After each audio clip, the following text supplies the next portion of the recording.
Okay. Yeah. Good evening. Yeah. I'd like to call to order the school committee meeting of Tuesday, April 10th. May I please have an approval of the agenda? Second? All in favor? Aye. Wonderful. Are there comments from the public this evening? Lauren, could I invite you and Kim to come down? This is not only a public comment, but also an update on safety and security protocols at the Nantucket Elementary School. So I'd like to invite Lauren Murray to come and share her thoughts with us, and then Kim Kubish to join us about some of the updates on the procedure. Thank you very much. Welcome. Thank you.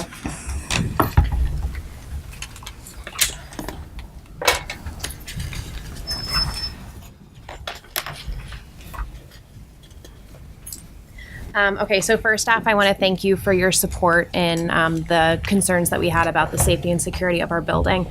I speak for many of the teachers when I thank you for taking our requests seriously and helping us make these changes. Lauren, may I just interrupt you to ask you to just introduce yourself and maybe perhaps what grade you teach at the elementary school? My name is Lauren Murray. I teach kindergarten special ed at the elementary school. I co-teach in 2 kindergarten classrooms. Thank you. Sure. So kind of the rollout of this policy, we started talking about it as a small group of staff, and then we talked about it quite a few times at staff meeting with all of the staff, because we really wanted it to be like an open forum where all of the staff could provide their input and their suggestions into how to make this work best. We developed a letter that we shared with you all, and then from there we developed a survey that we sent out electronically to parents, and then we looked at their results and their comments to see what their opinions were in support of a policy change of the arrival. We got back 52 responses, the majority of which were positive. About 5 were opposing, but in reading their responses, it was clear that they didn't fully understand that parents are still completely welcome in the building. All we're requesting is that they get a visitor's badge first, so that we have an idea of who's in the building, when they've entered, and when they're going to leave. And then I think that we were really thoughtful about ways to make that process more streamlined and more efficient for parents, and especially for the students of preschool and our special needs population, because we thought that it wouldn't really be very fair to have those parents and students be waiting in like a long line to get a visitor's badge. That's not really. Because they bring their children in every day, and it's important for that daily contact with the teacher and the parent. So we knew we needed to set up a pseudo system. Great. We talked with staff, and we have quite a few volunteers of support staff that will help with additional duty stations. So more teachers at the kindergarten entrance door and at the front lobby, and then throughout the hallways to be there to help encourage and kind of shuttle students in the direction that they need to go in the mornings. And then we drafted this letter that was sent out today electronically and then sent home in backpacks to all of the students. And then Kim sent out a PACE message today as well of a reminder that this had gone home.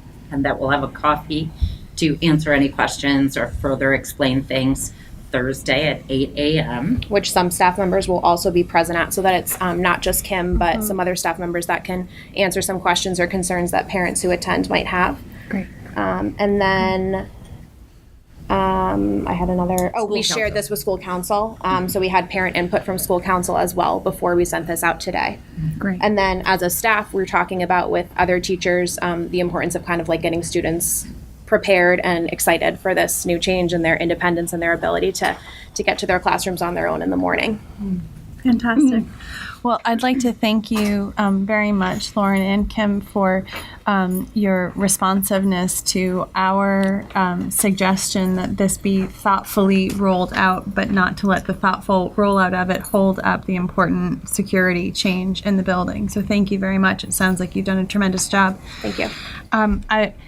If there's nothing else you'd specifically like to share, I would love for one of you to just walk through these important reminders in the letter so that anyone who's watching tonight can understand the safety and security changes that are being made at the elementary school and what procedurally will be different. Sure. So the only main difference is that for arrival, The only doors that parents are going to be able to enter is in the front door of the building, and upon doing so, they need to check in at the front office and get a visitor's badge by signing in and turning in proper identification to receive that badge.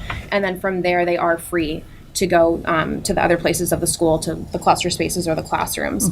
The kindergarten door will remain open as a place that only students can enter. So students who are using that kindergarten drop-off circle or coming over from the parking lot, they can enter there, but only students. So if a parent does come to the door, staff members there will direct them to go to the front door to sign in if they want to enter.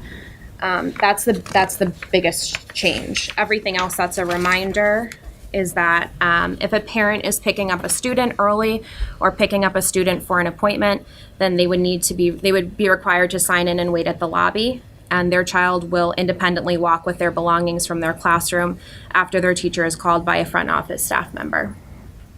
Anything to be dropped off by parents throughout the school day, like cupcakes, a snack, a forgotten lunch, or a library book, will be left at the front office and picked up by the student independently when possible.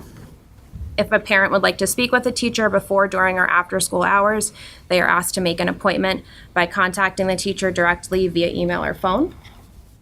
If parents are visiting during lunch, they'll be required to sign in at the front desk, receive a badge, and then proceed directly to the cafeteria.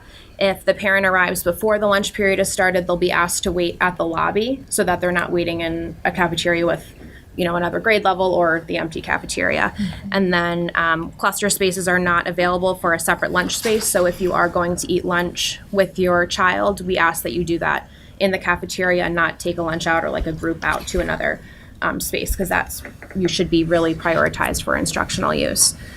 And then parents are asked to leave right after lunch once the students begin to line up at the cafeteria and proceed right to the lobby to turn in their badge and then get back their ID.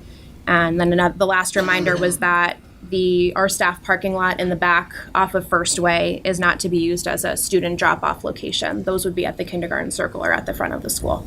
Great. The other thing, if I can just add, is that we're having card entry on the doors going to both corridors from the lobby. So the lobby will become a closed vestibule.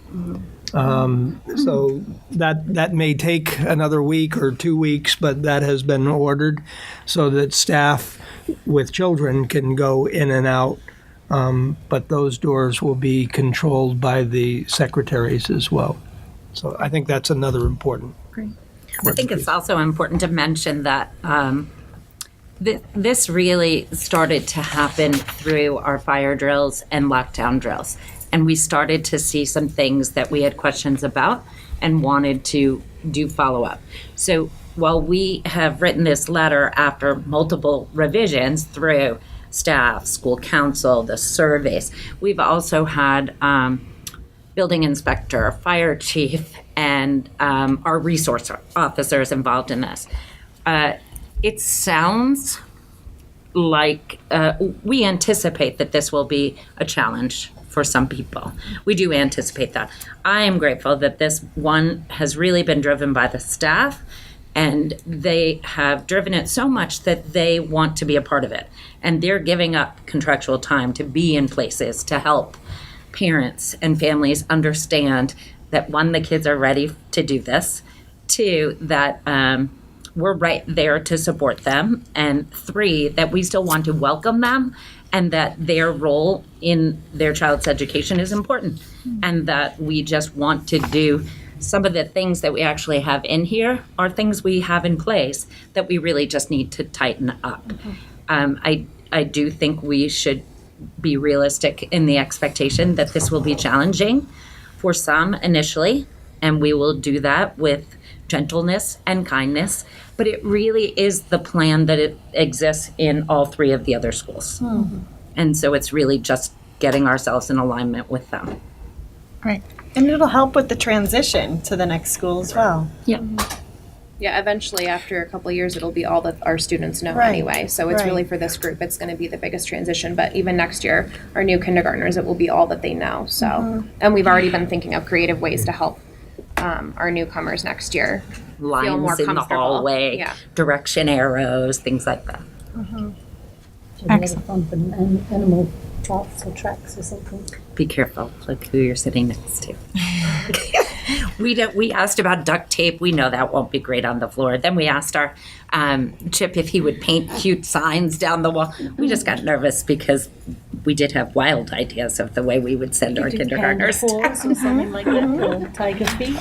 Yeah, I think it's. Right. I'm glad to hear you say that you realize that this is going to be challenging, because when you make a change this significant, you're going to have some pushback. And I had mentioned this in a policy meeting and among the board. We need to be ready to stand, with them, that this is an important move, and we support it, and we'll get through the transition.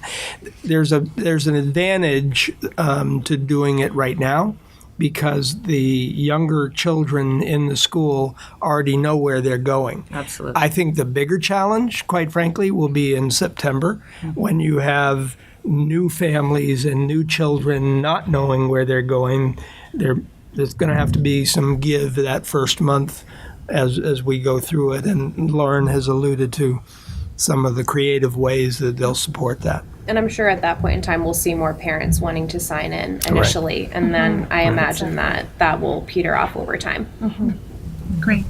Well, and I just wanted to highlight the last sentence of your letter, is that the community school will be sending out their own new protocols for extended day and enrichment activities, arrival and dismissal. So we do anticipate there to be some changes there, but we'll get an update on those separately. I believe they have it done already, and they've asked that we send it out through our email Fantastic. database. Fantastic.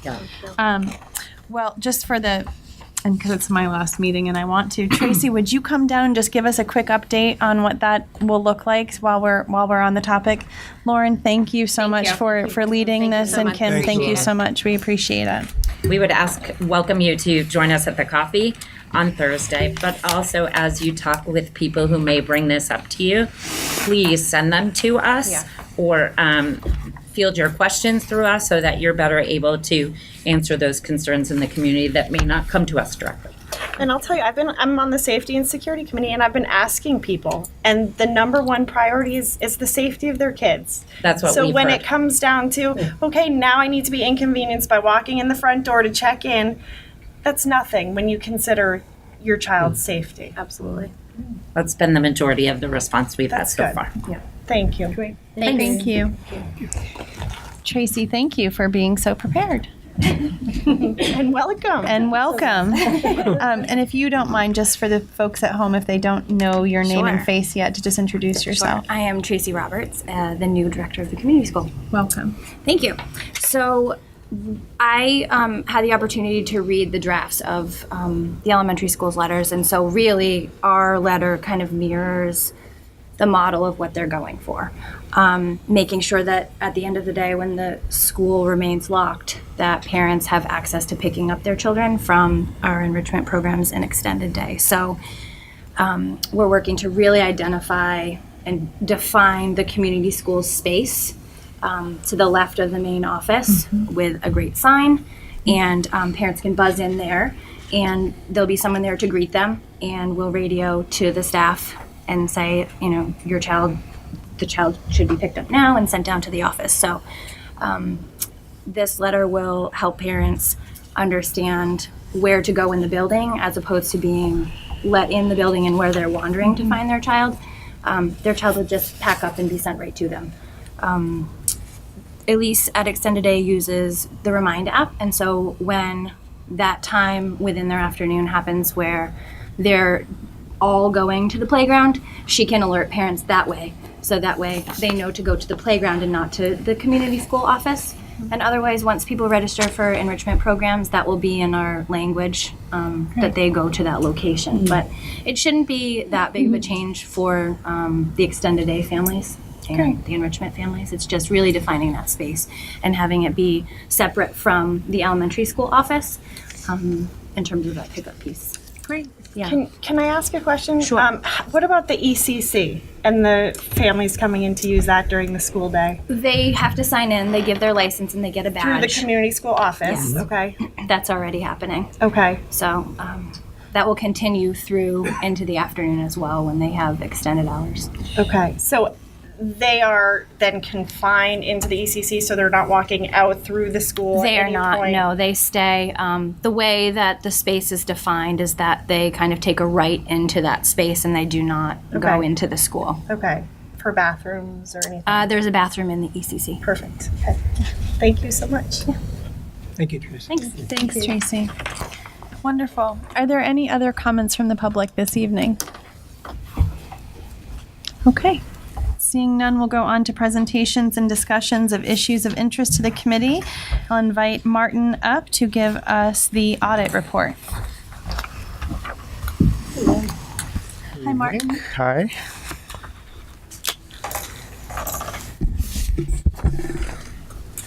Good evening. We just completed the 3 audits that were set up for this year. We had a school lunch audit. This was part of a single audit that's done on major federal grants throughout the town. That's why you see in your report different other programs that were also audited. Also, the student activities were due for audit this year for all the 3 schools, and the end of year report. You also have a 4th document, which is a response, an acknowledgement letter from the Department of Education that we have done a corrective plan of action for the single audit finding.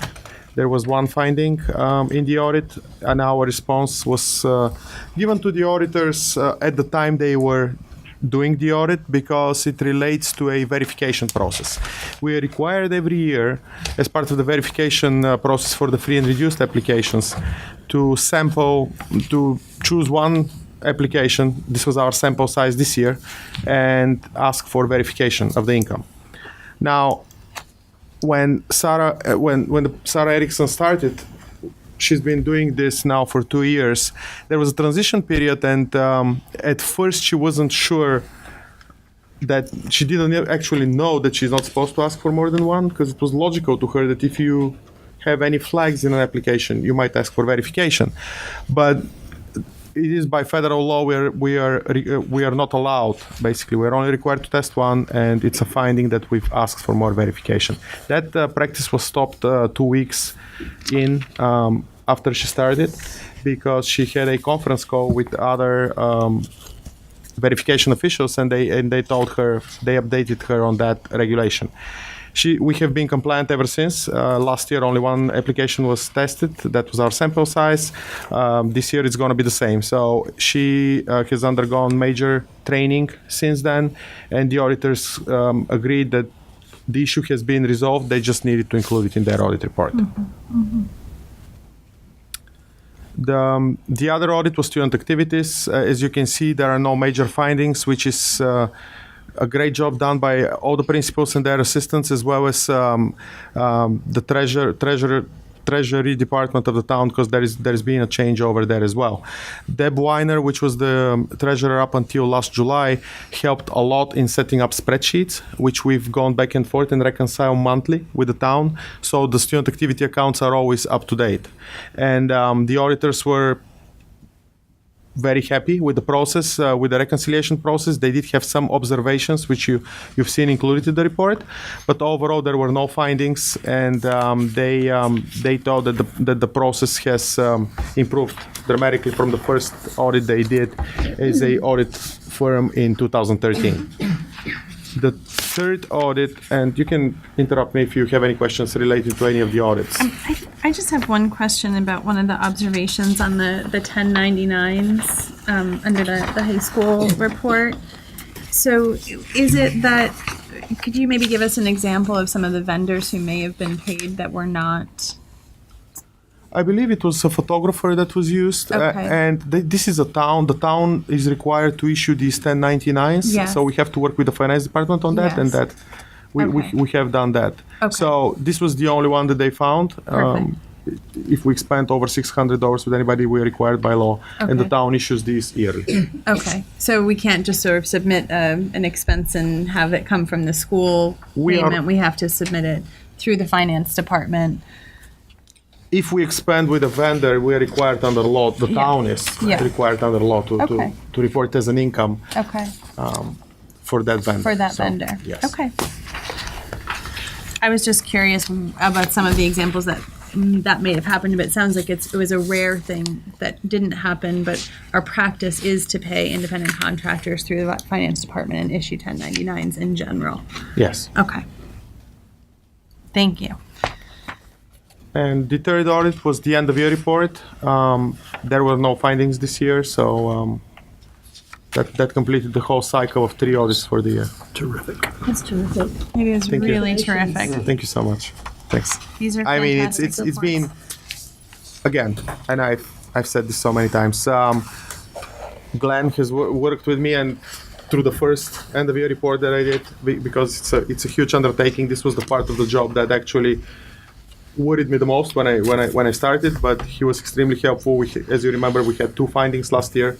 One of them related to using a proper accounting way of showing the expenses, and the other one was on the part of a town report. We get from the town an estimate of our upcoming year liability for pensions and health insurance, and that was off slightly.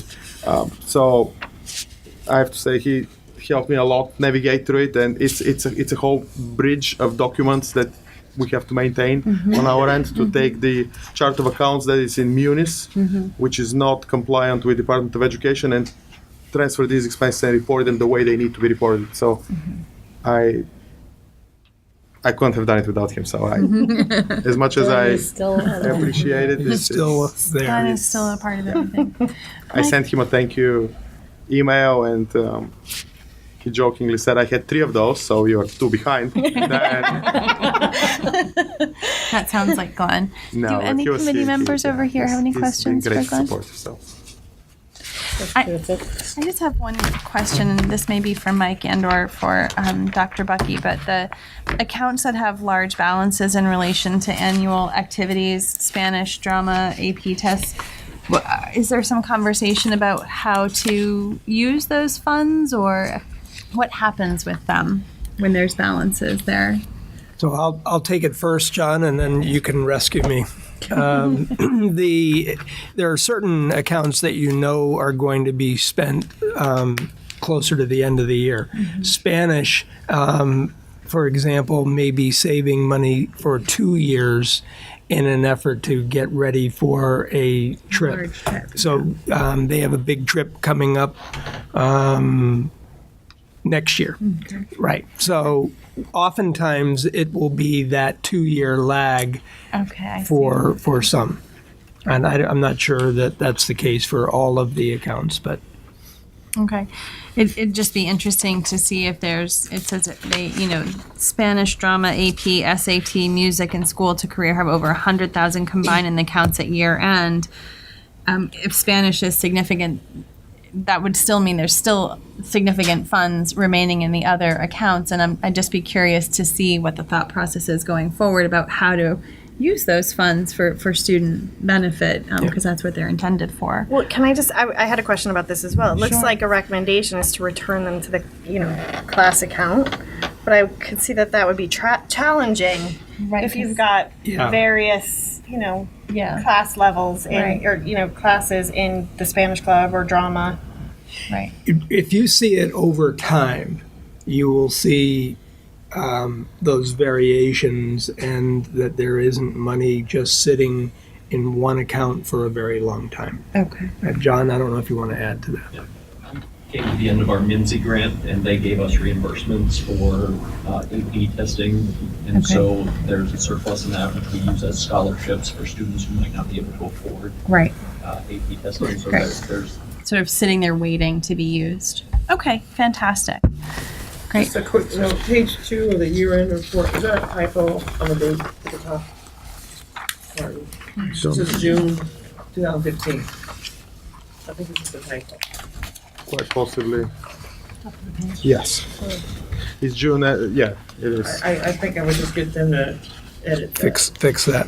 Yep.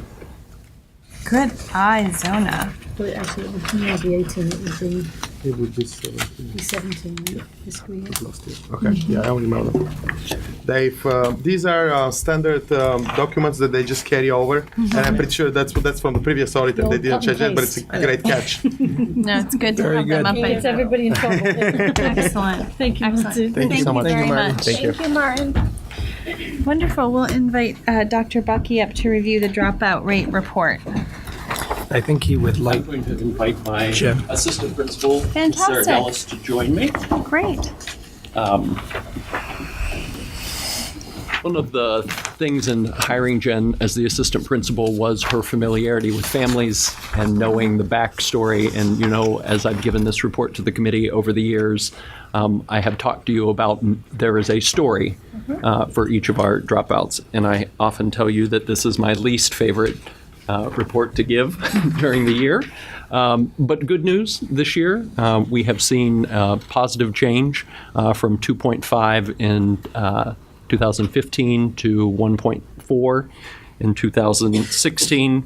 Perhaps the best news is for our Hispanic and Latino students, where that went from 9.4 to 2.7 in the dropout rate.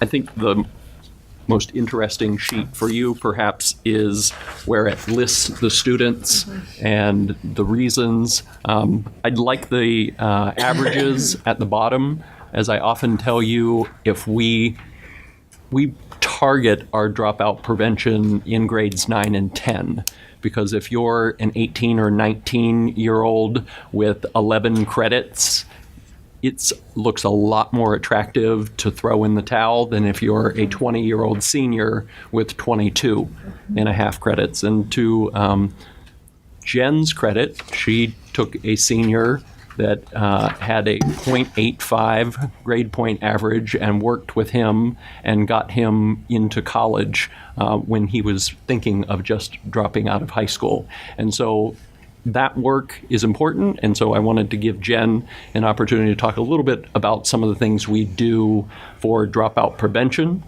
You can see in the reason, we've had students in that WE on student C, W and E 5 times. That is withdrew and re-entered, withdrew and re-entered. So we continue to try and hook students. They may make the decision to drop out. We let them know that there's never a no vacancy sign on the door and that we welcome them back, and we do a lot. And so I'll turn it over to Jen to talk to you a little bit. Just a sec before you do, could you just remind us and the audience how many credits are required to graduate?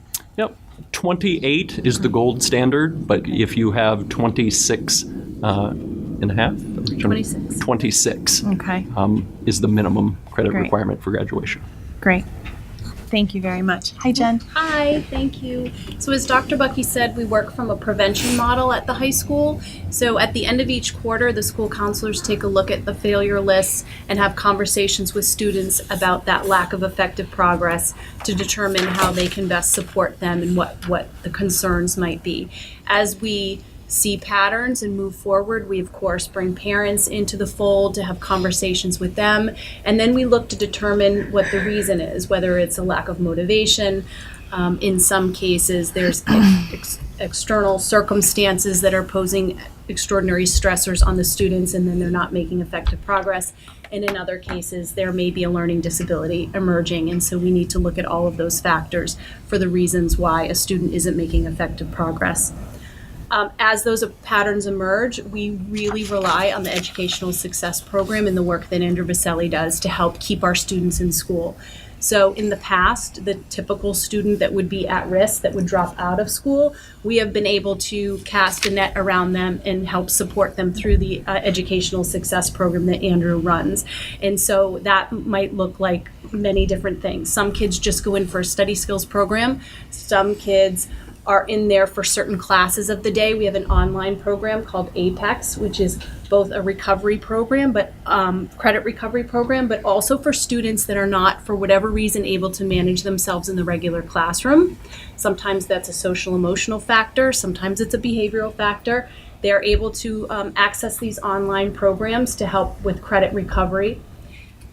We also have abbreviated days for certain students in extraordinary cases where we just want them to be here for whatever amount of time they can be in that school. So we would rather have kids attend 5 half days a week than 2 days a week at random times. So we do whatever we can to get kids to school for as long as a time as possible. Since being the assistant principal, I have worked to give less out-of-school suspensions. So sometimes the kids that earn these out-of-school suspensions typically are the kids that I'm working really hard to get to school and to stay in school. And so I'm looking at different models of Behavior. yes, thank you, thank you, to help support those students, but to not be contradictory. So when I get a student to school and they do something in the morning, to be then sending them back out of school doesn't make good sense to me. So we have in-school suspensions, but we also have alternatives to that, which our kids can work in Andrew's program throughout the day on different assignments that they have. So really from a prevention model, and then we have all kinds of out-of-the-box ways to keep kids in school, which is our goal.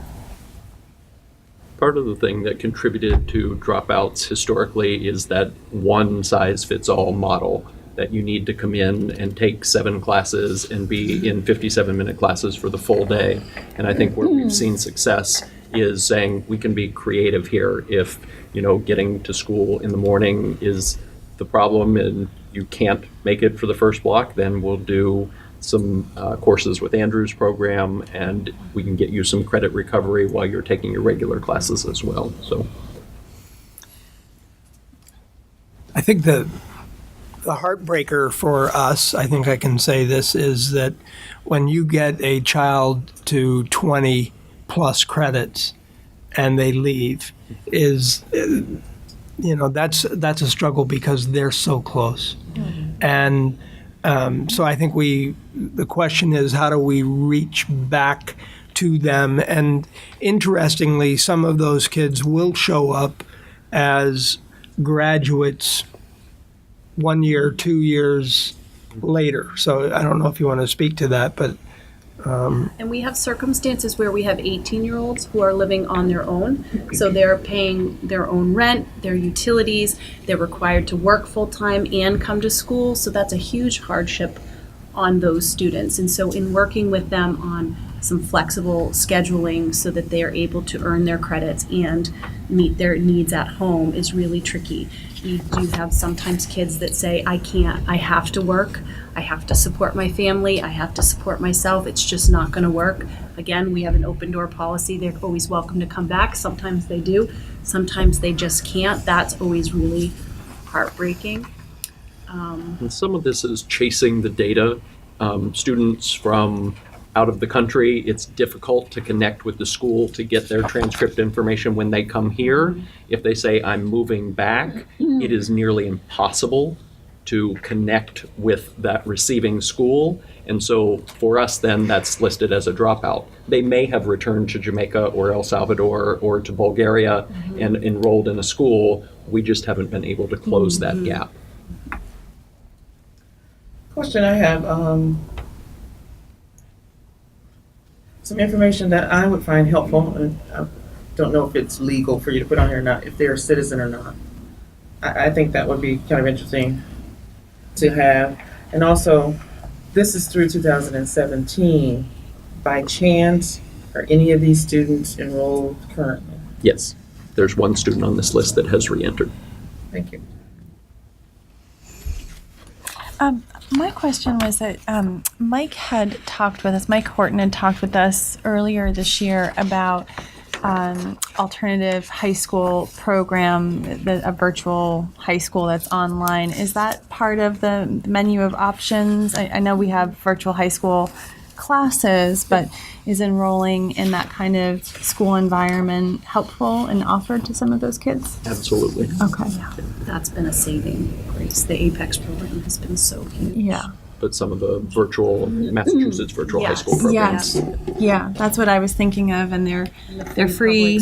It's a free public school online, and I would imagine, particularly for those who are so close and balancing very adult responsibilities with needing to complete their high school education, that might be a really wonderful opportunity.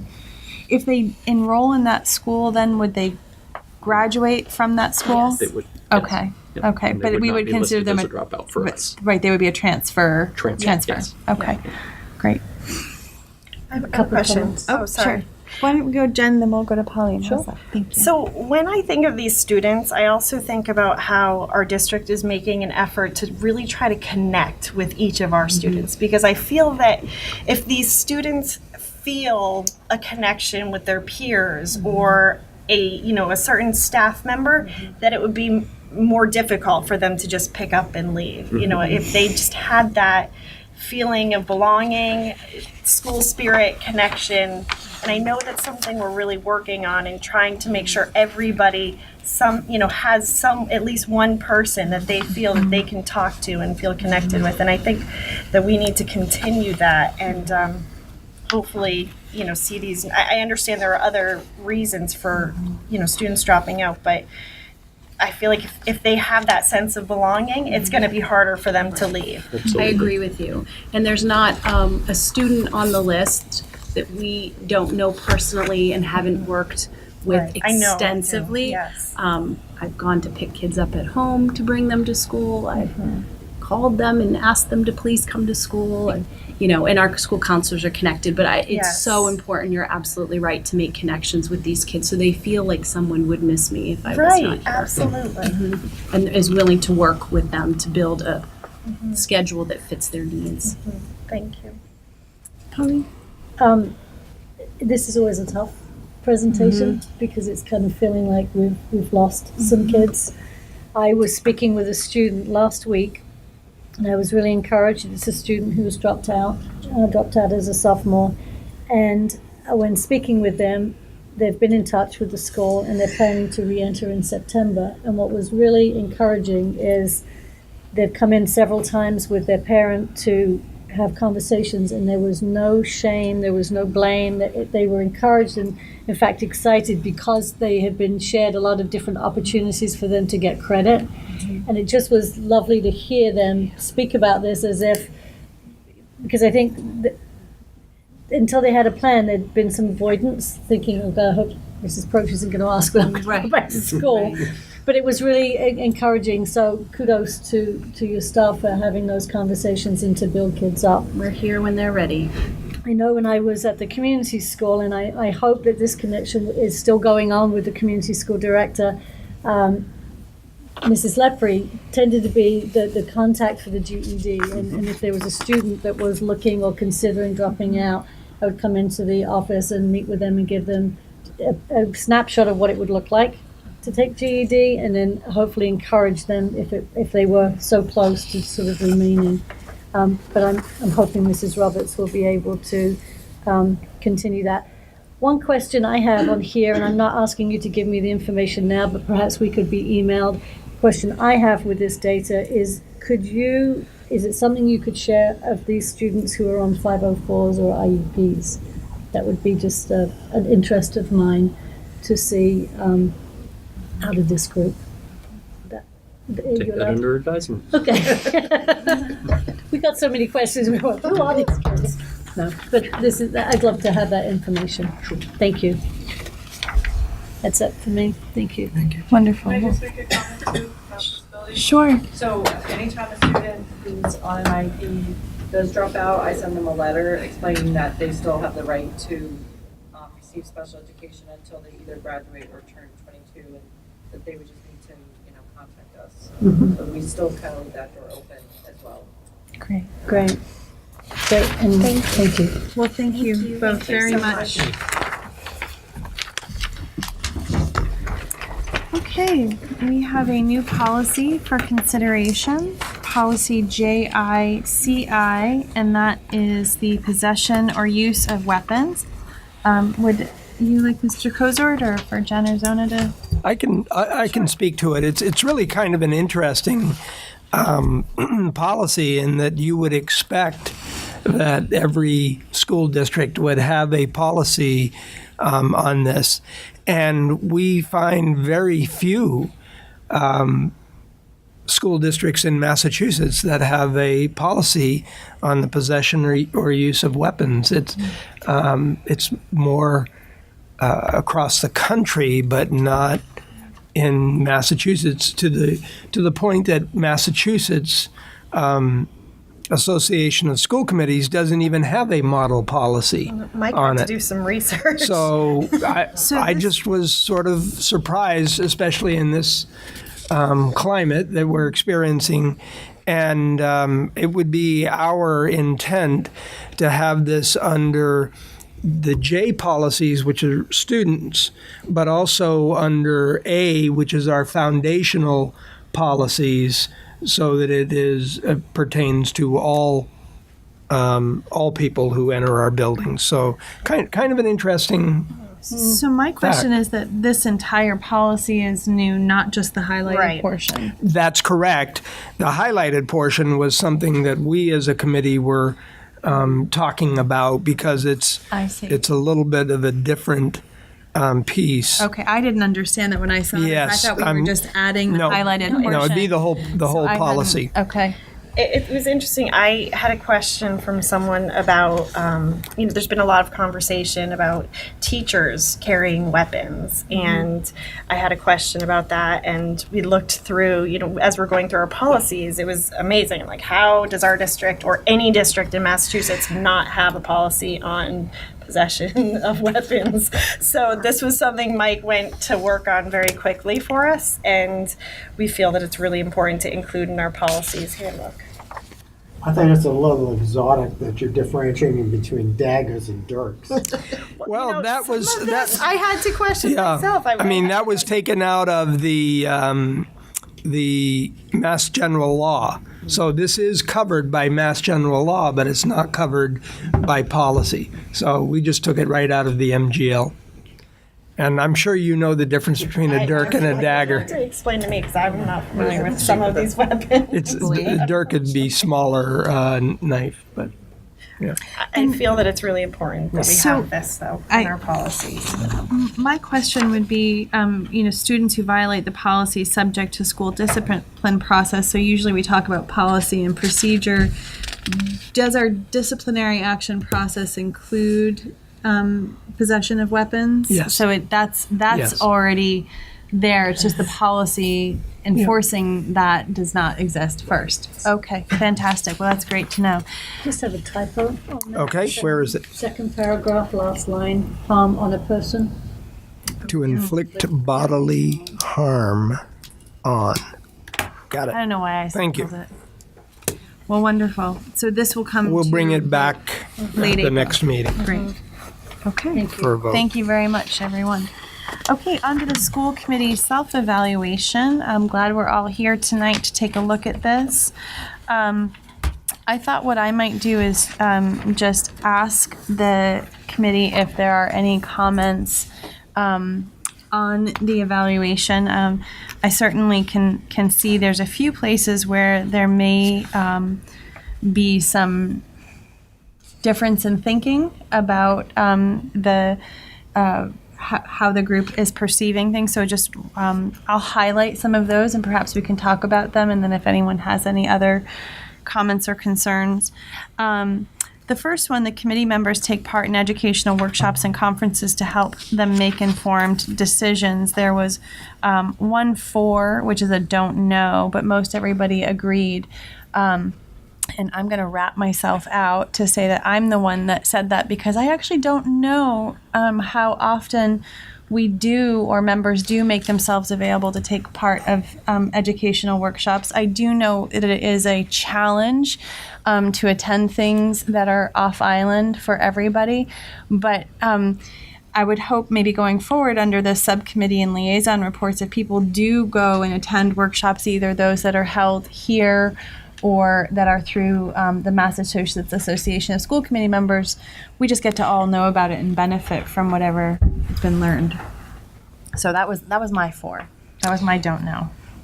And I if I could jump in, where I would say that I would really encourage the school committee to send one member every year to the national conference. I You've think said that every year. I have said that every Since year, I've and I been will working with continue you. to say it. Yeah. And I know it's hard. The year that it but was in Boston was impossible for all. Well, I think Robin was going to go that Right, year, actually. Right.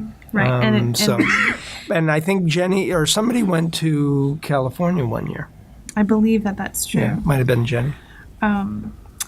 Just a reminder for committee members who may not know this, there is professional development money budgeted every year specifically for the school committee members to partake in conferences. So, I think we've gone. I mean, Jen and I went Yeah. one year, and we get off it. Right. I think the key is getting notification early enough so you can make plans Yes. in case you already have plans. Yes. I think I Yes. went into that because I wanted to go to national. Yeah. And I had something else scheduled. and I have been finding that for anyone who's on Facebook, the Massachusetts Association of School Committee Members has a great page, and oftentimes they'll share some workshops and things, and events that are happening that are not necessarily sponsored by them, but things they think members could benefit from. It's interesting, in my conversation with Mr. Kelly about the marching band, he had mentioned as his time as a superintendent, he had at least one school committee member attend conferences with him and his administration, which I thought was interesting as well. Yeah. Something to think about. Something to think about. Sure. Under operations, procedures and protocols for committee operations are published and understood. We had one don't know, but primarily other people seem to agree. Under member relations, members share pertinent information through the school committee chair to prevent surprises and from promote informed decision making. We had one disagree, and I interpret that just as a reminder that while we can't have a meeting outside of our public meeting, we can pick up the phone and say, I have an issue of concern and I'd like to bring it forward, particularly through the chair, so that communication is open and time is allotted for those conversations. Members do their homework and come prepared to make decisions. We had one don't know. Members understand the role of the individual as part of the whole group. We had one don't know.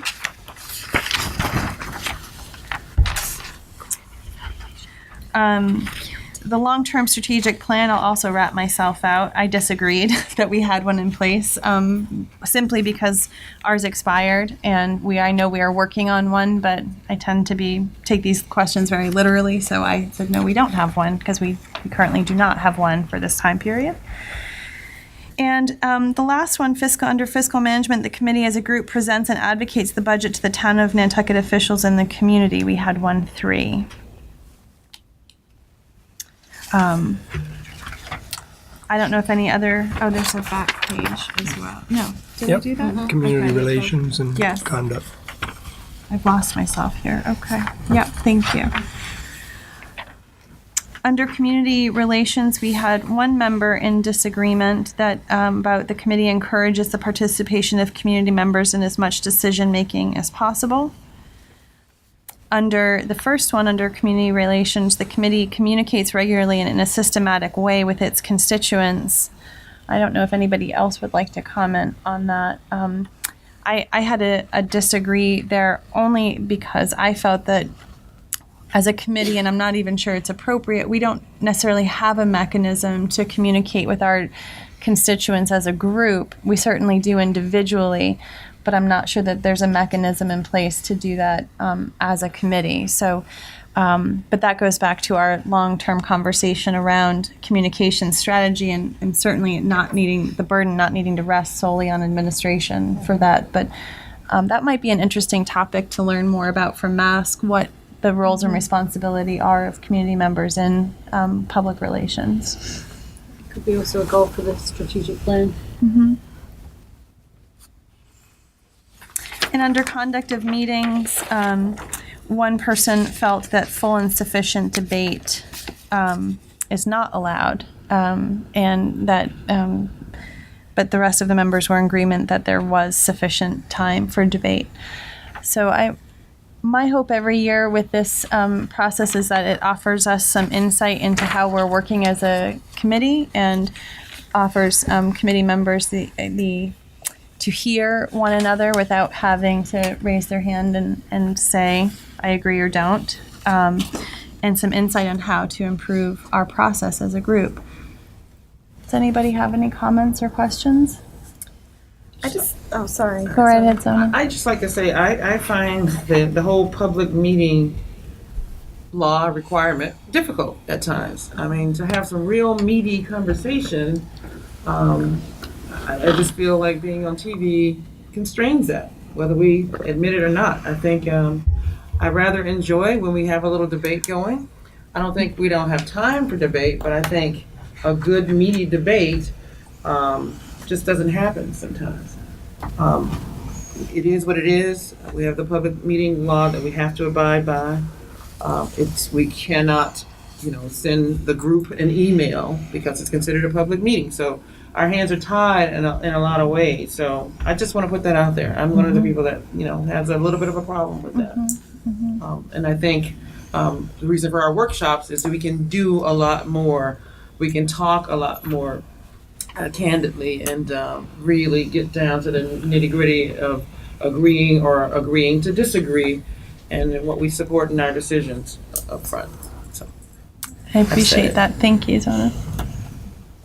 I just wanted to mention, so the policy committee just reworked this self-evaluation recently. So I wanted to know if there were any comments about the questions. And I felt like when I was filling it out, it would be nice to have something in between agree and disagree. All of a sudden I'm filling this out and I'm like, well, I don't agree, but I there's don't either a disagree. maybe or a don't know. Exactly. So I didn't know if anyone had comments going forward, because we could continue to tweak this to make it, well, if I'm reelected, I could help continue to tweak this to make it more applicable to our committee. So if you guys have any questions. I think we need a comment section. Maybe an overall summary comment. That's a lovely idea. I mean, I think the strategic planning, it depends whether we do not have a current strategic plan, but strategic planning is in place. And so I think, that's sort of an obscure question when you don't have a strategic plan in place, but there were ongoing things, and that's why I was perhaps somewhat more optimistic than some of the others. So maybe comments and. Yeah, we can add. Maybe we can think of something to come up between agree and disagree. There's so many evaluation forms, but I agree. It's like it's not necessarily black or white. Exactly. Exactly. That's how I felt when I was filling it out. So. I guess we're all great people. Yeah. A, B, C, D, E. One thing I recommended, I think, to Mike, and maybe I copied Jen on it, was, and again, I put a don't know under procedures and protocols for committee operations are published and understood. I've seen some examples of a welcome handbook to new committee members that outline those policies and procedures that make them a little less challenging to find in your first, few months. And typically, if you're elected in April, you may not get to a training until November. So that's several months of meetings with just sort of learning. So some basic, I'm not talking about a manual, but, basic document. And I think I had emailed one that was Actually, you emailed one, and Logan got right on it and has created the Nantucket version of that. So we'll be able to hand that to the incoming school committee member. And that I think it would be nice if everybody got it. Just as a refresher. Yep. Just as a refresher, We can do that. Because I think that those policies and procedures, although we may know them, we may not fully know them. So, well, thank you for taking the time to edit this. I always think it's a nice conversation to have. And I will say some of the compliments I hear from other town boards and committees is that for several years now, our committee has been able to have a very cordial and amenable relationship with each other and with other town boards and committees. And I think that's something that we should commend ourselves for and each other for, because we often don't agree, and that's okay. Full agreement is not the goal all the time. But having the respect for one another to voice our opinions is the goal. So thank you all for the work that you do. Seeing no other comments on the evaluation, we'll move on to committee discussion and votes to be taken. May I have a vote to approve school choice participation? So moved. Second.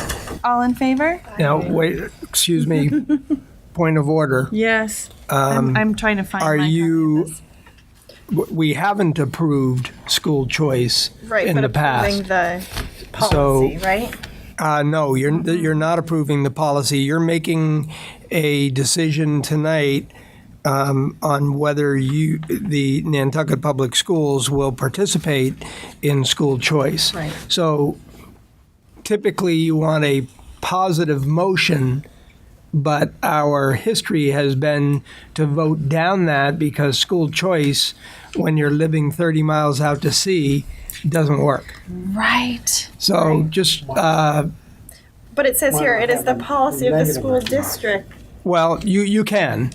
Typically, motions are in a positive, but either way you make the motion, you want to be cognizant of that vote to participate. But it says here, Mike, it is the policy of the school district not to admit non-resident students under the terms and conditions. So Okay. would we be approving this? No, this, No, we're this not approving the policy policy. exists. Okay, So you are, we have to send in your decision each year to the Department of Ed. right. So you need to, if you want to say, We'd like to vote. it in is our support policy not to of our admit, you could policy. do that. All right. Yeah. So let's help me think of the motion. The current motion on the table is to approve school choice participation. So I think what I need to do is, and that's been made and seconded, I think what I need is a motion to amend the current motion. So may I have a motion to amend the motion that's, may I have a second? Second. All in favor? Aye. Thank you. Okay, so now we'll do a new motion. Who can support the policy not to admit? Yeah, the vote. Okay, Yeah. okay, wonderful. That's So what I a thought we were motion, doing. thank you very much. Can you say it one more time, Tim? A motion to support the policy of the district not to admit non-resident students. Wonderful. May I have a second? Second. All in favor? Aye. Thank you very much. Well, that was clear as mud. May I have a vote to establish and authorize a special reserved fund for special education for $250,000? And I believe I need to read this motion into the minutes, Logan? Okay. On motion duly made and seconded, it was voted to accept the provisions of MGL Chapter 40, Section 13E to create a reserve fund to pay for unanticipated or unbudgeted costs for special education, out-of-district tuition or transportation, and further to appropriate $250,000 from the fiscal year 2019 school budget 18, 18. excuse me, Martin? It's from 2019, because that's what was voted for town meeting. And we have to mirror the vote that was done in the article of establishment. That should have been 18, and we communicated with the finance department. We are going to resolve this internally. It will be an 18 end of year Expenditure. funding that will be used to replenish this, but the way it was written is the way we present it today, because that's what was Okay. voted. Okay. Should be a technical amendment, but we decided internally to solve the problem without. So Internally, you're okay. right to read it. So from the fiscal year 2019 school budget to be placed in said special education reserve fund. May I have a motion to approve? Second. All in favor? Aye. Thank you very much. Mike, I have a question. It has been on occasion in the last number of years, before you came, that it was an agreement with the Finance Committee that in the event of untoward expenses in this fund, that it would be real-time, real money approved as opposed to setting this up. And that's because until 2016, we weren't allowed to establish these funds in Massachusetts. Is one of the few states that did not allow that to happen. And then it took a year for the Department of Ed to figure out the mechanism to allow this.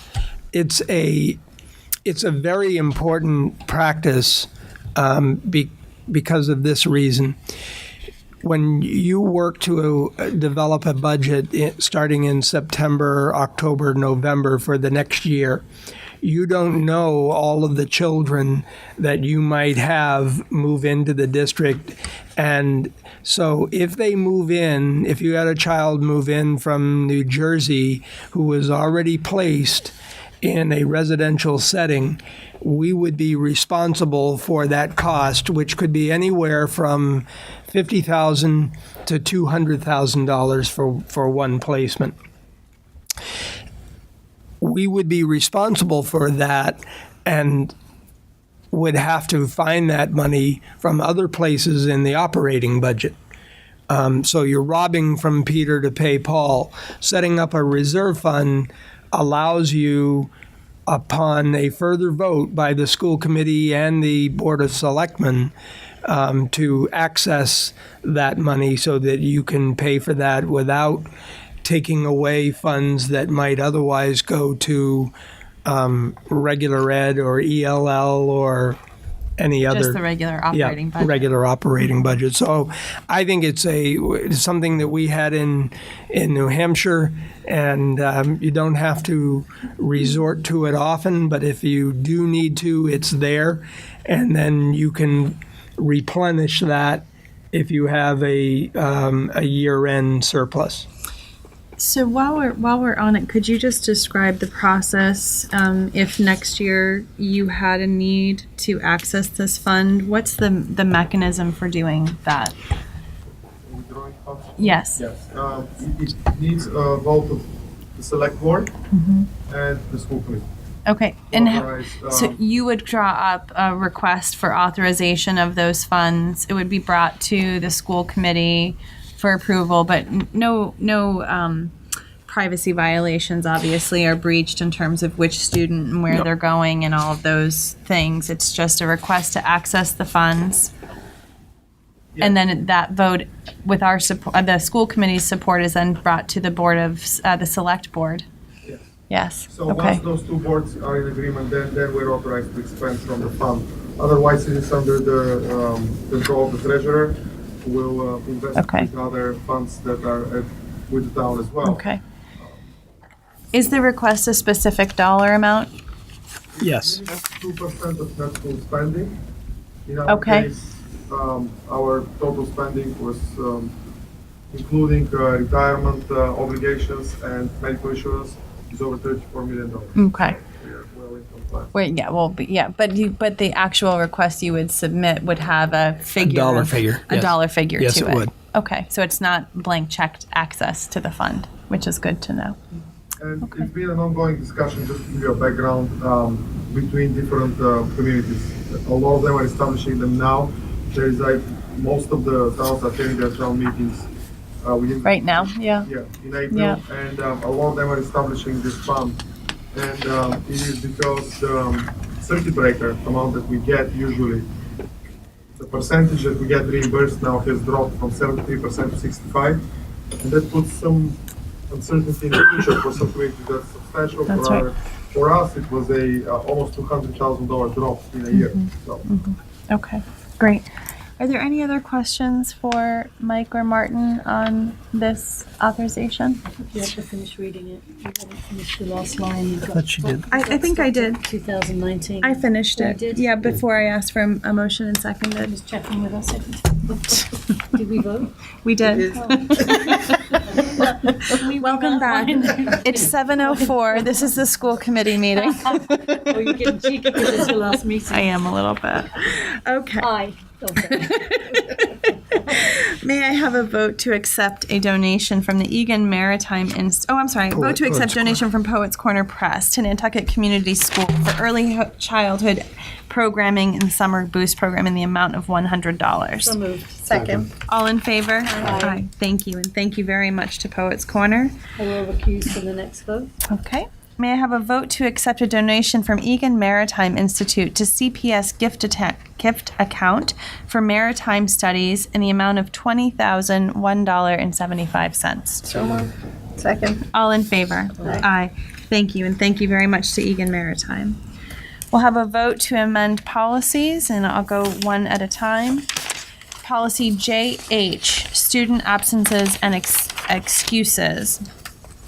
So moved. Second. All in favor? Okay. Motion to approve policy JHD, exclusions and exemptions from school attendance. So moved. Second. All in favor? Aye.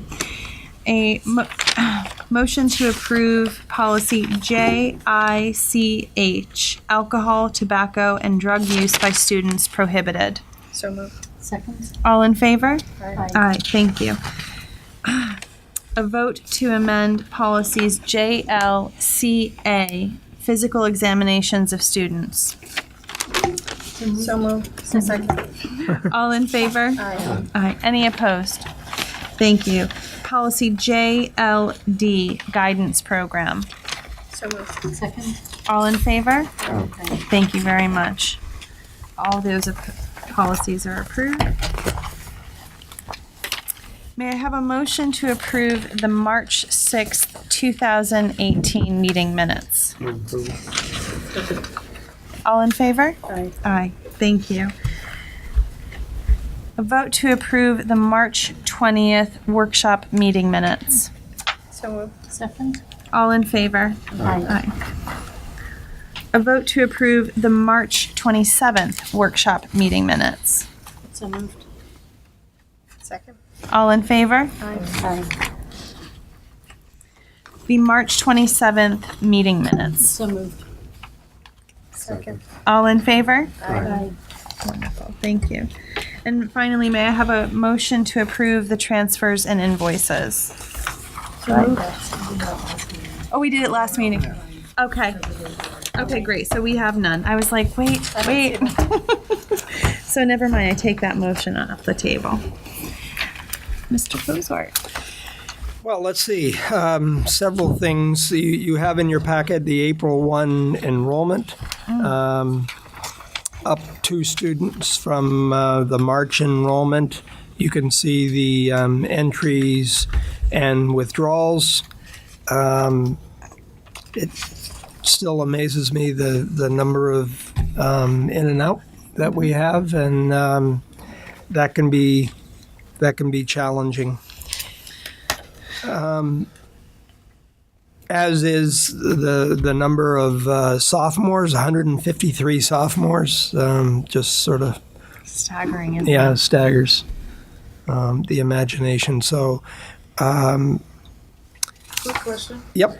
Down the difference of students, is that year to date for the school year? Or is that for a certain period? No, that's the period of the month. Okay. Can you put that like a notation in the title maybe? Is it month to date? Do we get this monthly, right? Yeah, you get it monthly, so that would be for the month of Month prior. March. Month, Okay. yeah. I think it'll be helpful to see that because I keep these in a notebook. Thank Okay. you. Can do that. Mike, just while we're talking about enrollment in schools, may I, and this could be a community request later on, but part of the strategic planning, I think, is to really do a thorough evaluation of our pre-K programming and what we intend to offer, what we'd like to offer, and how we're supporting that. And these numbers in our pre-K program continue to grow. And I know it's our goal, or at least it's been a goal of mine, I think a goal of yours as a district, to consider including preschool as part of our public education. So just the conversations and planning around that as part of the strategic planning process. We've had a lot of conversations. Those conversations have increased. I've made it clear that it would be my goal for us to have universal preschool. That would be preschool for 4-year-olds starting with the 1920 school year. And that is predicated, however, on moving forward with the project of the addition to the central office. Because the only way we can have universal preschool is to move the special ed, the conference room, and ELL director back into central office, freeing up those 3 classrooms. And so I am committed if we have the funding, and we'll be pushing hard for that funding from the community. It's something we've made moves towards it. Having the Head Start program this year has picked up 17, 18 3 and 4-year-olds. I think 10 of them, I believe, are 4-year-olds who will be coming into kindergarten next year, who now will have had the benefit of that program. And to look at their growth from the beginning of the year to now is just amazing. And we know that we have other children out there. We also know that not every parent and 4-year-old child will come into our program, even if we have universal, because for some parents, the all-day program at Wee Whalers or Small Friends or a Children's House is a better option.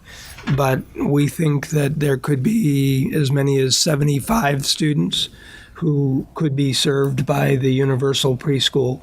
And I think we can get this done, and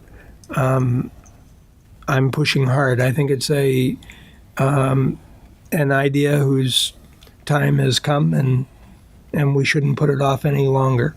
The earlier that we can get children into a school experience, the better off they will be, and the easier the job will be all the way up through high school.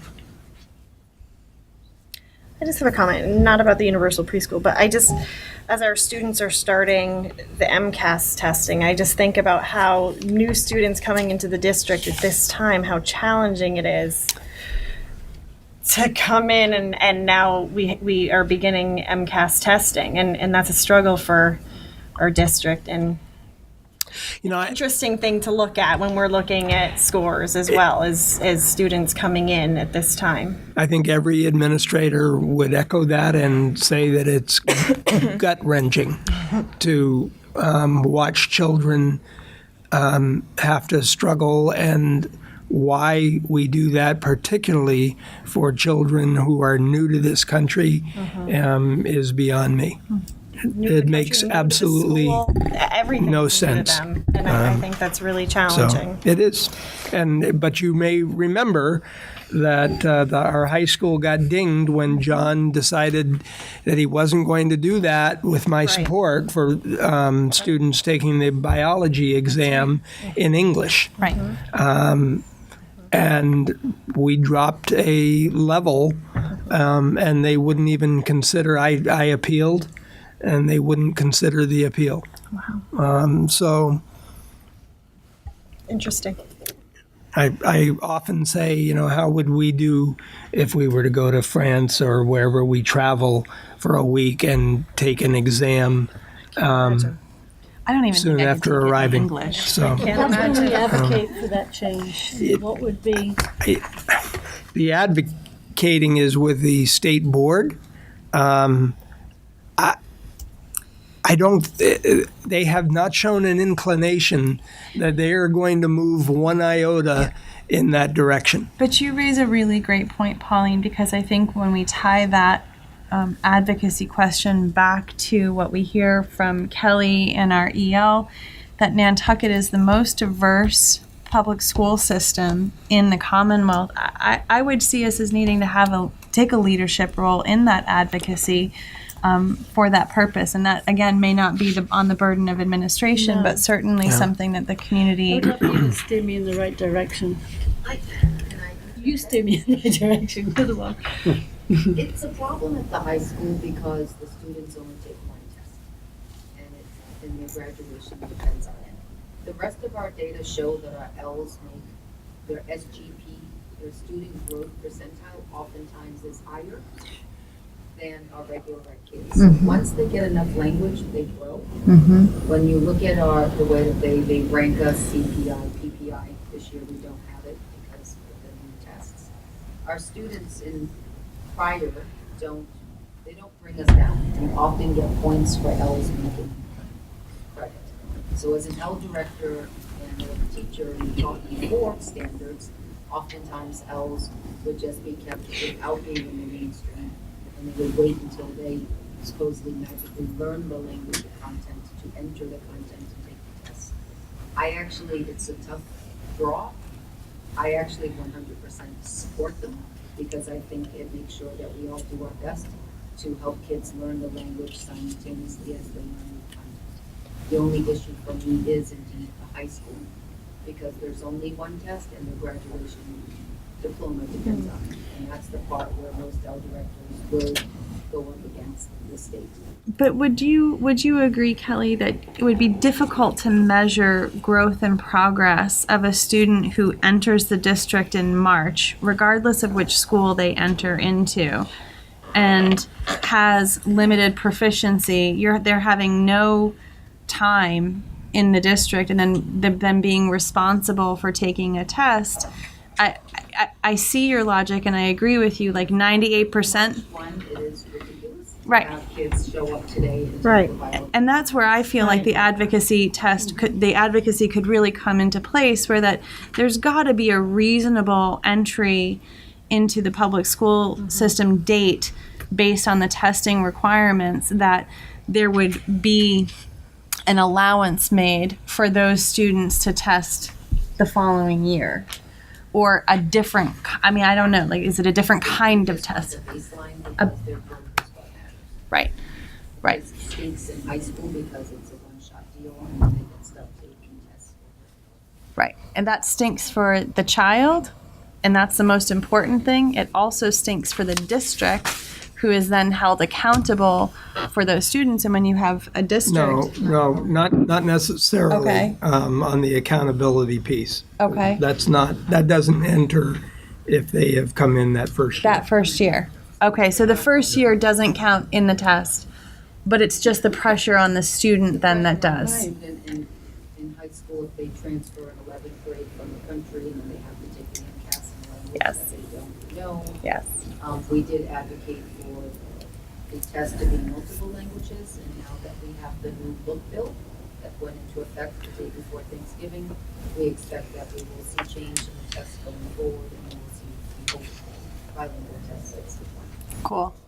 The reason I made this comment, though, it's for all of our students. I think, even our younger students who speak English, it's challenging to come into the district and 2 weeks later sit down to take an MCAS test at 5th grade. It doesn't, I think it's challenging for any student who's just coming into our district, not knowing what kind of education they receive from wherever they have come from. I agree. If I can interject one, I before I talk about it on the horizon, I just would like to make a quick comment on a recent trip that I took along with Jen Saradellis with the accidentals and naturals to New York City. And, our students and our community struggles with sometimes negative press, sometimes, questions about student decisions. And I need to take this opportunity to point out how wonderful our kids are. And the trip to New York, in probably over 40 years of taking students to a number of different places and field trips, I've never been on a better trip. I've never been with better behaved students, and it was remarkable, from the bus ride to the marches of 37 people down Broadway. The only problem we had was that they would occasionally break out into song.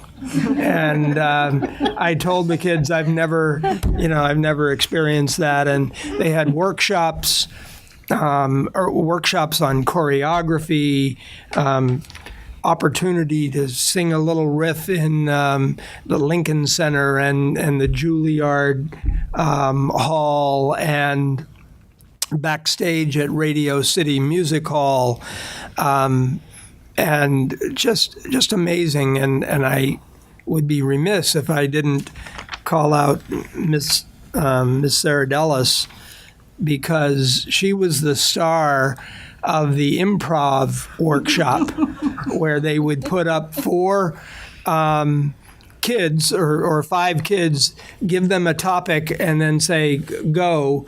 And then the next kid would have to pick up from there and go. And Jen's rendition of a New Jersey housewife, real housewife, trying to squeeze more money out of the producer was classic. And the kids were in stitches. But really, the story is about the kids. And I'm just so proud, and had a delight. Thank you for sharing that. It's wonderful. On the horizon, coming up on April 24th, because we've pushed that meeting back because of vacation week, we'll have a third quarter budget update. We've also scheduled the marching band discussion. We asked Eric Wendelkin to come and speak. And I have a question mark by Veritas, because we had mentioned having Veritas come and present, and I'll look to our student rep. Yes, I was just about to say, this is about the walkout. Not necessarily. I think really about the successes of Veritas. And Awesome. sort That of is something we would love to do. I know they're all super excited, but our broadcast did finish their walkout video. I don't know if anyone's seen it, but they'd love to present that as well. I love that. But I'd love to hear about I your can- experience in Washington as well. yeah, I personally didn't go, but they all loved it, and I'm sure they would love to talk about it. So if you could Love to talk about everything. gather everybody to come in on the 24th. Definitely. I think that'd be great. And then maybe school committee and task force assignments, which actually leads to the question about an organizational meeting, Madam Chair. I would recommend that you schedule a meeting, if not tomorrow, soon after the election, since there will be 2, possibly 2, at least 1 new member on the board. And I think doing your organizational meeting would be smart to do it sooner rather than later. So I'd leave it to you to schedule. The next morning, right? You could do it tomorrow morning. We have a policy subcommittee at 8, so you could do it at 7:30. It's usually a very quick meeting, brief meeting. Could You we? have to be sworn in by then. But you could do sworn in Thursday at at 8. 8. But you don't know if and when they're gonna be sworn in, do you? Well, No, they They have to go to town hall. before I know the that, but they don't have to go the next day.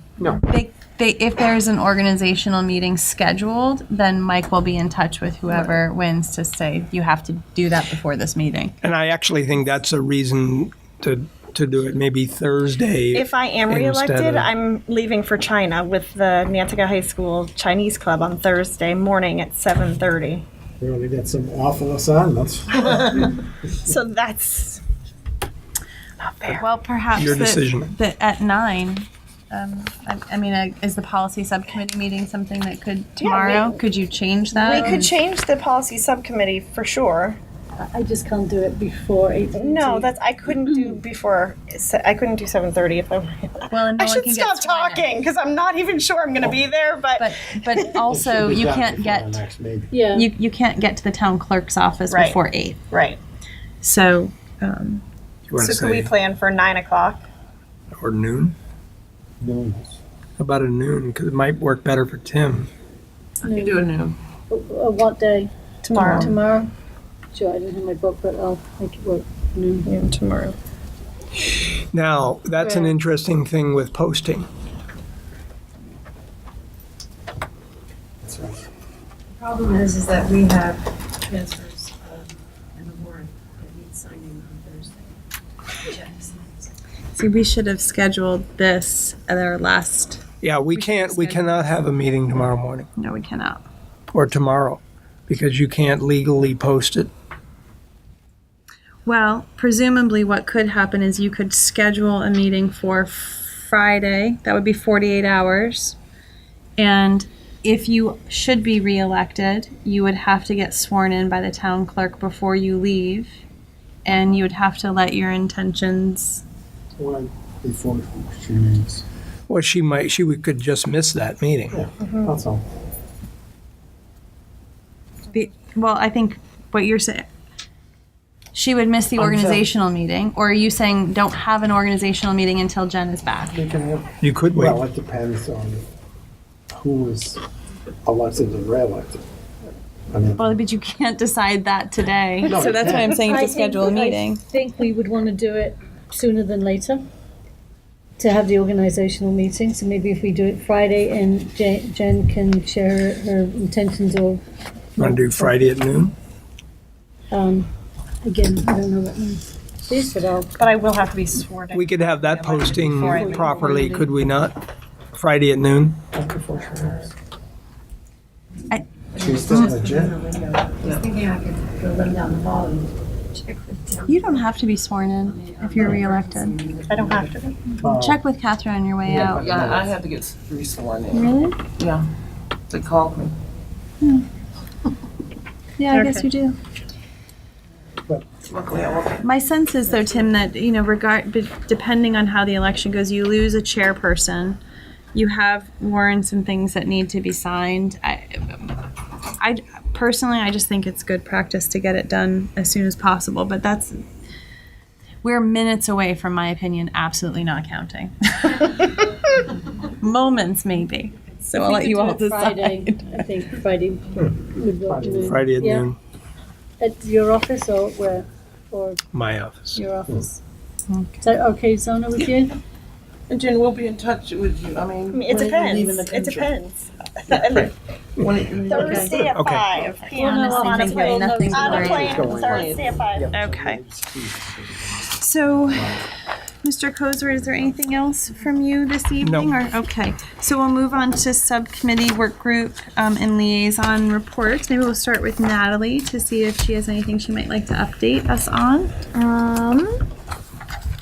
Not really at the moment. We've had a lot going on, but I think it's everything that's already been discussed. So. Okay, great. I know you have something you want to say. Are there any other members that would like to give an update or any comments? No, but I thought it was interesting about the students from Denmark coming to the school. Can you give us any feedback on that or tell us a little bit? I do not have any at the moment, but they've been popping around the school and they're awesome and they're all very good at English. Shockingly good. So their foreign language program must be incredible. And I think they're actually coming to my lit class tomorrow. And we're doing some Hamlet, Oscar Wilde stuff. So they're gonna sit in on our English class. But yeah, they're great. You might ask Dr. Bucky, he can tell you who is behind the Danish I trip. believe it's Miss Gilligan. Melissa Gilpin, who is a science teacher, biology, chemistry, physics, had an exchange in her district in North Carolina with the school in Denmark. And when she came to Nantucket, she asked if we were interested, and we said yes. So they have a group of 7 students and 3 chaperones, including the principal that I got to meet with yesterday. And they're shadowing students this week and some cultural stuff from the Whaling Museum. here until Sunday, I believe. Great. And we're talking about doing an exchange with them next. Fantastic. Thank you. It's a great opportunity for our students. I happened to see some photographs of 3 students in the culinary class donning their hats and their jackets, smiling into the camera as they were knee deep into mixing something that was looking delicious. So Great. we had fun. Pauline. A couple of things and a request I should have asked when you were going on the horizon. I see we have Michelle scheduled for a special education update on May 1st. Would it be okay if I emailed our chair and you, Mr. Kozok, just with some requests, just a couple of things I would like to, rather than ask you the night of, I'd love I was going to to. ask ahead of time what you're looking for, so that would be great. That would be terrific. Thank you. As far as updates, at the last meeting I mentioned that the Nantucket project with the Alum Circle was putting on a program, the winter edition. It was at Bennett Hall. It was jam-packed. It was full of very lively discussion. We had some wonderful artists there, musicians. And then Adam Foss, who is actually based in Boston, came and started a dialogue around race relations and our community. We went over the time allotted that we had planned, and it was certainly, I think we could have sat there for another 3 or 4 hours. But the exciting thing is it's begun a dialogue, a needed dialogue, I believe, in our community, not just with our students, but with our community members around how we have tough conversations and how we identify our prejudice and really how we treat one another. So Mike Kozelt was present there. This was sponsored by Nantucket Education Trust, so the school was sort of certainly supportive of the program. And Mike was there as superintendent and also as a net member. I was there as well. And we have agreed to continue the conversation. And Mike and I are actually meeting with Kate Brosnan, who's one of the founders of Nantucket Project. We're meeting tomorrow morning to sort of start discussing how we can bring this conversation to our school district and how that will best work for our student population. And then there's also a lot of interest to keep the community aspect going in community forums. So I was encouraged. It's hard. It's, if somebody has an upbringing that steers them more onto some prejudice sides, it doesn't make them somebody that you can't approach and understand their ideas or why they think this way or what are their thoughts. And it's interesting and healthy, I think, to have a dialogue so we can understand each other and understand our differences. And I think it's an important thing to bring through our community and also include into our student body. So I look forward to the work that's ahead. I think Mr. Foss would resonate with our students. And I think he's a dynamic presenter. And I think you would all be spellbound. So that's what we're trying to do. We would love to bring him in here in even this May, if possible. It's ambitious because his schedule is full, but that's what we're working towards.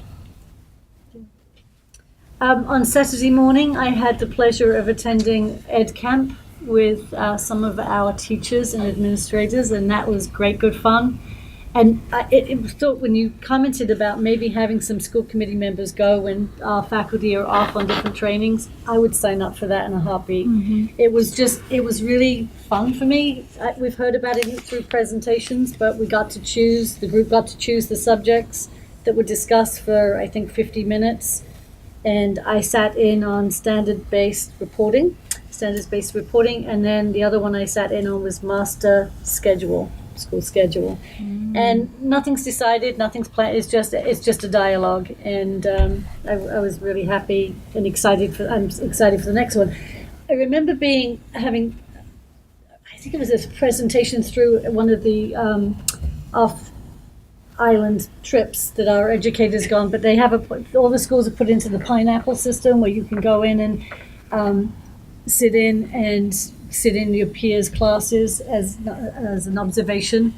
And so I guess that's fairly new into the school system, so that a lot of the teachers were talking about that, and there's some sort of competition on the points that they get. And I learned that my husband's in it on a team. I didn't know that. But I love it because I have been in the schools. I have come in and been invited into the schools to observe in the classes.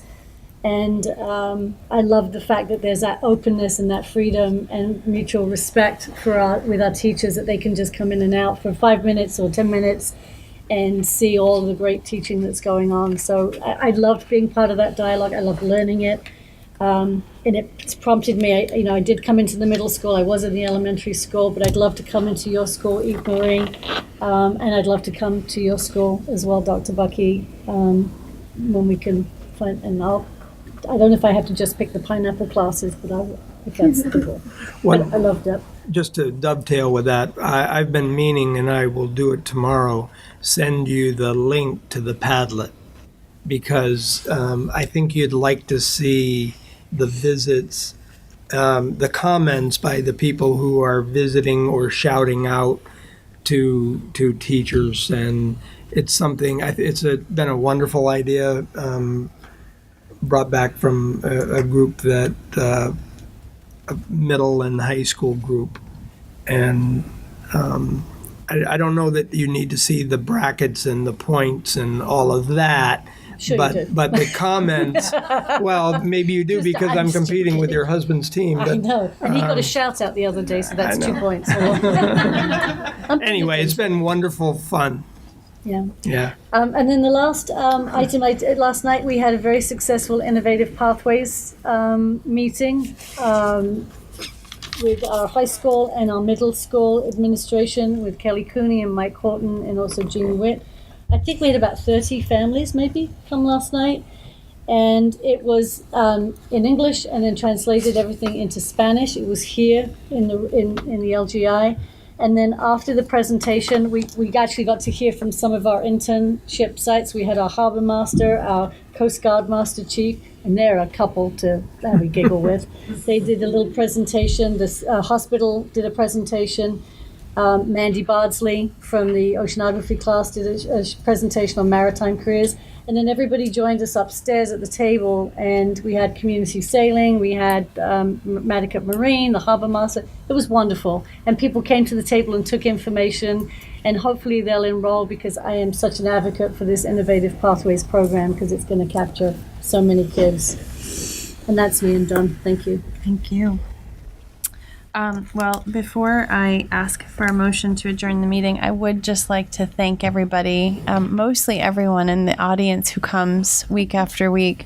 It has been an honor to serve on behalf of the community. What are you doing?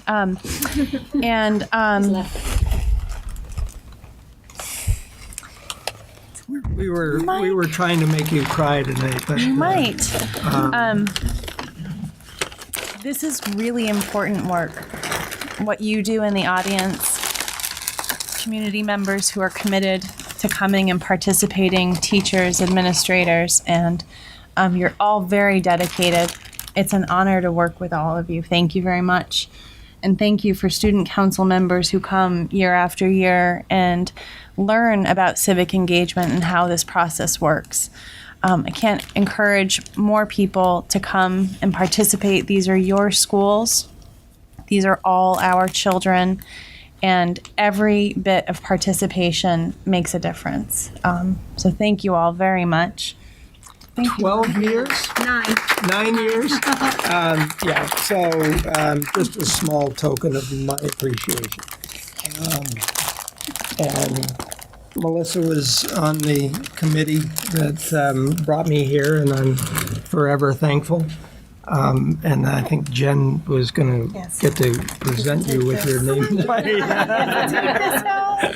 Wear it with pride. I will. I will. Thank you. Thank you very much, my friend. Yeah. Thank you. Can I just make a short like that? Melissa was in high school when I worked at the Nantucket AIDS Network, and Melissa, in her advocacy, this is not new, as a high school student, she was in the guidance office and at our NAN office saying, students should be able to have access to condoms on Friday so that they can have safe sex. And that was my introduction to Melissa, and she fought hard. And we would purchase the free condoms, and a group of students would come. We weren't allowed as Nan to come and actually give them out, but the students could, and it was a little bit of a devilish moment. When we In an era that wasn't as acceptable as it is today. Well, and I will Yes. remind Tim of the shining moment, and Natalie, you might want to consider something like this. Tim was then the chair of the school committee, and we got a group of us together. So every diploma he handed out, we handed him a condom, just to make a statement that safe sex should be available to everybody. Anyway, yes, advocacy has been a long. I've been in this business a long time. Thank you, Melissa. Thank you all very much. May I have a motion to adjourn? All in favor? Aye. Thank you. Such an outdo, Mike. I did.